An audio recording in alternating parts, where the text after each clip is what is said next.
नमस्कार, मैं प्रवीण अलावत हूं। आप 90 डिग्री देख रहे हैं।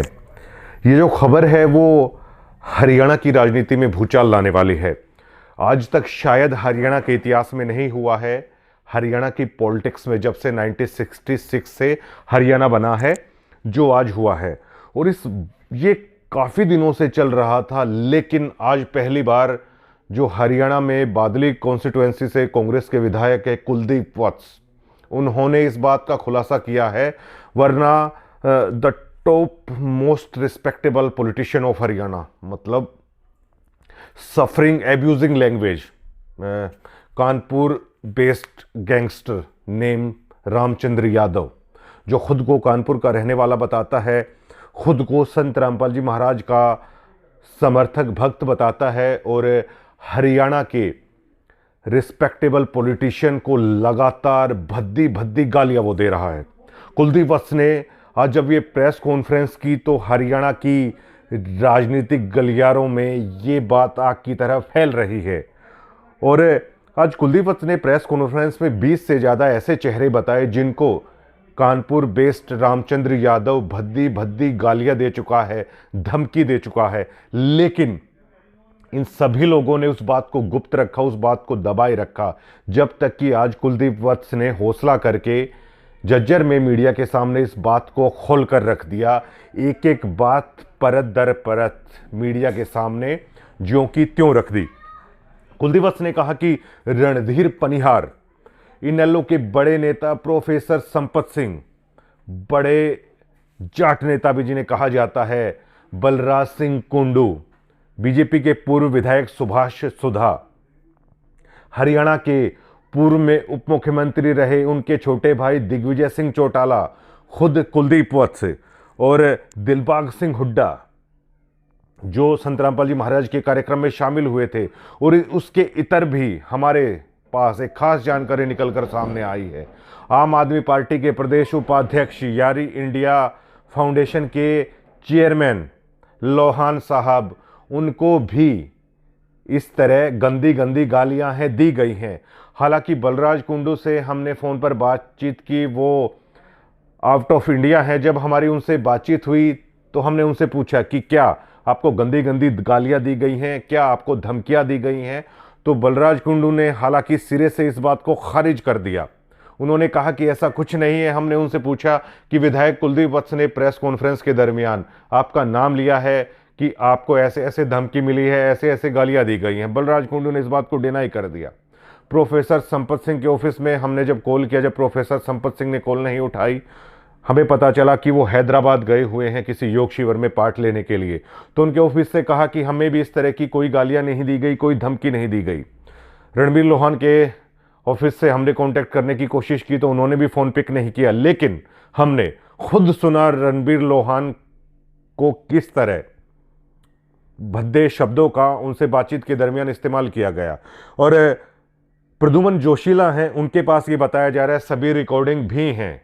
ये कोई झूठ बात नहीं है। बेशक से ये नेता उस बात को डिनाई कर रहे हैं, और खुद कुलदीप वत्स ने कॉन्फ्रेंस में स्वीकार किया ये वाली चीज़ें कि उन्हें भी बम से उड़ाने की धमकी दी गई रामचंद्र यादव के द्वारा, और गंदी गंदी गालियां दी गई। ये बिल्कुल सच बात है। कुलदीप वत्स ने पूरी प्रेस कॉन्फ्रेंस में मीडिया को वो बातें सुनाई कि पर्सनली तौर पर भी कुलदीप वत्स को काफ़ी भद्दा और बुरा भला बोला गया। हालांकि 11 मिनट 27 सेकंड की उस वीडियो में कुलदीप वत्स ने आपा नहीं खोया।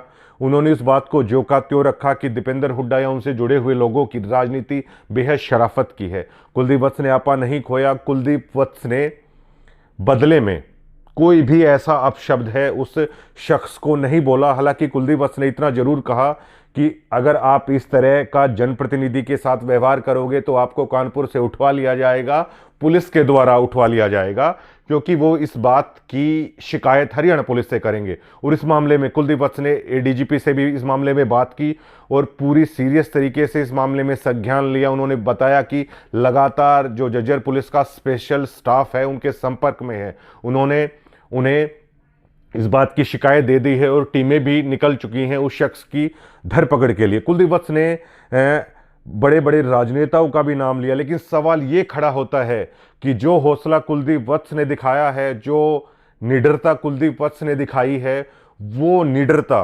प्रोफेसर संपत सिंह, दिग्विजय सिंह चौटाला, बलराज सिंह कुंडू, रणधीर सिंह पनिहार, दलबीर सिंह हुड्डा, इनेलो के एक नेता किरमार जी का भी नाम इसमें सामने आ रहा है, पूर्व विधायक सुभाष सुधा, आखिर वो इतना हौसला क्यों नहीं दिखा पाए? इस तरह की थ्रेट, इस तरह की भद्दी भाषाओं का इस्तेमाल उनके खिलाफ हुआ, लेकिन आखिर उन्होंने इस मामले पर चुप्पी क्यों साध ली? ये अपने आप में सबसे बड़ा सवाल है, वो खड़ा होता है। अपने आप में सबसे बड़ा सवाल हरियाणा की जनता के सामने ये भी खड़ा होता है कि ये इतने इतने बड़े बड़े राजनेता बड़ी बड़ी रैलियों में हरियाणा की जनता को ये कहते हैं कि अगर हमारी सरकार आ गई तो ये प्रदेश पूरी तरीके से सेफ है, लेकिन जब ये लोग खुद ही इतना डरे हुए हैं, खुद ही जब इन पर इतना अत्याचार हो रहा है, इतना अन्याय हो रहा है, ये खुद की आवाज़ नहीं उठा पा रहे हैं, तो आगे जिन नेताओं का नाम कुलदीप वत्स ने लिया है वो जनता को क्या मुंह अपना दिखा पाएंगे? कुलदीप वत्स की हम इस मामले में दाद देना चाहते हैं कि उन्होंने खुलकर कहा कि मैं किसी बम की धमकी से डरने वाला नहीं हूं, और उन्होंने ये हरियाणा की सियासत का अब तक का सबसे बड़ा काला अध्याय है वो खोलकर रख दिया। सबसे बड़ा सवाल ये खड़ा होता है कि क्या वो नेता डरकर इस बात को छुपा लिया या बेइज्जती होने के डर से उन्होंने इस बात को दबा लिया? लेकिन कुलदीप वत्स किसी भी बात से नहीं घबराए। कुलदीप वत्स ने कहा कि हो सकता है जो बाकी नेता हैं उन्होंने डर कर ऐसा, मतलब वो दब गए। प्रोफेसर संपत सिंह को लेकर उन्होंने खास तौर से लिया कि वो बहुत रिस्पेक्टेबल लीडर हैं, हरियाणा के बहुत बड़े राजनेता हैं, और इतने सीनियर नेता को जब उन्होंने खुद सुना इतने सीनियर नेता के साथ ऐसी भाषा का इस्तेमाल किया गया, तो तब जाकर कुलदीप वत्स ने इस स्टेप को उठाया है। और कुलदीप वत्स ने कहा कि वो ये सारी रार कहाँ से शुरू हुई? गिरावड़ में संत रामपाल जी महाराज का सम्मान कर रहे थे। जो संत रामपाल जी महाराज ने किसानों के लिए, आम जनता के लिए जो किया है, उसमें कुलदीप वत्स ने कहा कि बादली में भी प्रशासन, सरकार खुद जब उनसे वो चीज़ हल नहीं हुई तो ऐसे में एक संत आते हैं और किसानों के लिए, गरीबों के लिए इतनी मदद वो करते हैं। उससे प्रभावित होकर वो संत रामपाल जी महाराज के सम्मान का जो प्रोग्राम था गिरावड़ में, तो उनके क्षेत्र के किसानों ने, लोगों ने, जनप्रतिनिधियों ने उन्हें बुलाया था, वो गए। उन्होंने कहा कि हम, किसी ने हमारे लिए किया है तो हम किसी का रखते नहीं। तो उस दरमियान उन्होंने ये तक कह दिया कि संत रामपाल जी महाराज के लिए वो अपना खून बहाने तो को तैयार हैं। इस प्रोग्राम के बाद जब उनकी वो बात वायरल हुई तो उस वीडियो के रिगार्डिंग कुलदीप वत्स के पास फ़ोन आता है। सबसे पहले कुलदीप वत्स के पीए हैं, वो फ़ोन उठाते हैं। धमकी देने वाले शख्स को ये तक नहीं पता था कि ये कुलदीप वत्स बात कर रहे हैं या उनके पीए बात कर रहे हैं। इसी से अंदाज़ा हो जाता है कि आज से पहले उनकी शायद कभी कुलदीप वत्स से बात नहीं हुई थी। तो उसके बाद पीए कुलदीप वत्स को फ़ोन देते हैं और कुलदीप वत्स को ये धमकी दी जाती है। कुलदीप वत्स के साथ अभद्र भाषा का वो प्रयोग किया जाता है। और विधायक कुलदीप वत्स ने अपने स्तर पर जब इस मामले की जांच की तो वो खुद हैरान हो गए कि इतने दिनों से हरियाणा के राजनेताओं के साथ ये चल रहा है और सब इस पर चुप्पी साधे हुए थे। तो कुलदीप वत्स ने कहा कि चाहता तो मैं भी चुप्पी साध सकता था, लेकिन वो हैरान हो गए जब ऐसा हो रहा है, और उन्होंने प्रेस कॉन्फ्रेंस में इस बात का खुलासा किया। आज जब कुलदीप वत्स ने इस प्रेस कॉन्फ्रेंस को किया तो जो संत रामपाल जी महाराज की तरफ से, सतलोक आश्रम की तरफ से जो झज्जर जिले की उनके पदाधिकारी हैं, वो भी कुलदीप वत्स के साथ प्रेस ब्रीफिंग के दौरान मौजूद थे। उन्होंने कहा कि उन्होंने बिल्कुल ये माना कि रामचंद्र यादव नाम के शख्स को वो जानते हैं।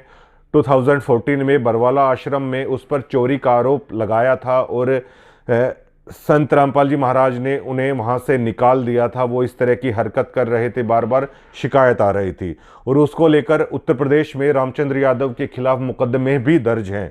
और वो संत रामपाल जी महाराज की तो बुराई नहीं करता, लेकिन संत रामपाल जी महाराज का जो भी सम्मान समारोह में जा रहा है, उनके इन कार्यों की तारीफ कर रहा है, तो उसको लेकर वो इस तरह की ये चीज़ें कई दिन से वो चली हुई है। और आश्रम कमेटी ने कहा कि वो धमकी के मुद्दे पर पूरी तरीके से बादली विधायक, कांग्रेस विधायक कुलदीप वत्स के साथ यहाँ पर खड़े हुए हैं।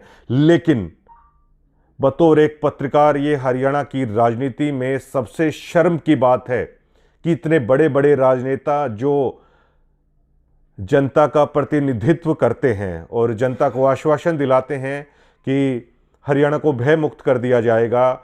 हरियाणा में अगर उनकी सरकार आती है, या सरकार के भी कुछ नेता हैं जिनको इस तरह का थ्रेट दिया गया, लेकिन वो भी इस मामले पर चुप्पी साध गए, तो आखिरकार जो खुद का बचाव नहीं कर पा रहे हैं वो अपनी कॉन्स्टिट्यूएंसी में किस तरह बचाव है वो कर पाएंगे। ये अपने आप में बड़ी हैरान करने वाली बात है। हमने आज कुलदीप वत्स से पूछा, गिरावट प्रोग्राम में बीजेपी के भी नेता आए हुए थे, संजय कबलाना, चेयरमैन कप्तान सिंह बिरधाना, उनको आखिरकार धमकी क्यों नहीं दी गई? तो कुलदीप वत्स ने कहा कि हो सकता है कि उनके पास भी इस तरह का कुछ फ़ोन कॉल्स आए हों, लेकिन उन्होंने भी नहीं बताया हो। हालांकि कप्तान सिंह बिरधाना और संजय कबलाना से हमारी बातचीत नहीं हुई है कि क्या उनको भी इस तरह के थ्रेट आए हैं या नहीं आए हैं, लेकिन कुलदीप वत्स ने यह कह दिया कि बीजेपी के नेताओं को भी इस तरह के थ्रेट आए हैं। ये अपने आप में बड़ी हैरान करने वाली बात है कि किस सुशासन की बात आखिरकार हरियाणा में की जाएगी। जनप्रतिनिधियों को भी इस तरह की थ्रेट है वो दी जा रही है। ये हरियाणा की इस वक्त की सबसे बड़ी खबर है। अपने आप में ये बड़ा सवाल ये भी खड़ा होता है, क्या कुलदीप वत्स के खुलासों के बाद क्या हरियाणा के इन बड़े बड़े राजनेताओं की अंतरात्मा क्या उन्हें कचोटेगी, और क्या वो इस काले सच को मीडिया के माध्यम से हरियाणा की जनता के सामने रखेंगे, चाहे वो विपक्ष के नेता हों, चाहे वो सत्ता पक्ष के नेता हों? क्या वो हरियाणा की जनता को ये सच बताएंगे कि वो खुद किस भय, किस थ्रेट का सामना कर रहे हैं, किस तरह उन्हें भद्दी भद्दी गालियां दी जा रही हैं, किस तरह उन्हें बम से उड़ाने की धमकी दी जा रही है? ये अपने आप में सबसे बड़ा सवाल होता है। वो कब प्रेस कॉन्फ्रेंस करके इस बात को डिनाई करेंगे, या वो एक्सेप्ट करेंगे कि वाकई में उनके साथ हो रहा है? अगर वो ऐसा एक्सेप्ट करते हैं तो एक बड़ी बात निकलकर सामने आ रही है कि जब इतने बड़े बड़े नेता ही सेफ नहीं हैं, तो हरियाणा की 2.5 करोड़ से ज्यादा आबादी की सुरक्षा की जिम्मेदारी क्या मुख्यमंत्री नायब सिंह सैनी ले पाएंगे? हरियाणा की उस 2.5 करोड़ की जनता का क्या होगा जब इतने बड़े बड़े नेताओं को सरेआम इस तरह की धमकियां दी जा रही हैं? हरियाणा की 2.5 करोड़ जनता, इसका मतलब राम भरोसे है। कुलदीप वत्स ने अपनी कॉन्फ्रेंस में पवन जयपुर का भी नाम लिया। जब हमने इस कॉन्फ्रेंस को अपलोड किया, हालांकि काफ़ी सारे कमेंट ऐसे आए जो हो सकता है कि वो उनकी तरफ से करवाए जा रहे हैं, जिसमें बार बार ये लिखा जा रहा है कि पवन जयपुर का रामचंद्र यादव से कोई संबंध नहीं है। इससे एक बात तो साफ साफ होती है कि आश्रम कमेटी भी रामचंद्र यादव को जानती है, और पवन जयपुर भी शायद पहले कभी मुलाकात रही हो। ऐसे में पुलिस इस मामले को बड़ी गंभीरता से शायद जांच रही है, और इसकी हर परत तक पुलिस पहुंचना चाहती है। और जल्द ही हो सकता है कि जज्जर पुलिस इस मामले को लेकर प्रेस कॉन्फ्रेंस करके बड़ा सवाल है वो मतलब बड़ा जवाब है वो हरियाणा पुलिस, जज्जर पुलिस है, वो मीडिया के सामने अपना देगी। लेकिन ये घटना अपने आप में काफ़ी सारे गहरे निशान हैं हरियाणा की राजनीति पर, वो जरूर छोड़कर जा रही है। और कुलदीप वत्स के मुताबिक जो स्पेशल टीम है हरियाणा पुलिस की, वो उत्तर प्रदेश रवाना हो चली हैं, और उन्हें उम्मीद है कि जल्द ही इस मामले पर पुलिस प्रशासन पर उन्हें पूरा भरोसा और वो कार्रवाई करेंगे। आने वाले दिनों में अगर इस पर नहीं होता है तो कुलदीप वत्स इस मुद्दे को विधानसभा में भी उठाएंगे, और ये अब बात निकली है तो दूर तक जाएगी, और उन नेताओं को जरूर इस मामले पर है वो जवाब देना पड़ेगा। शुक्रिया।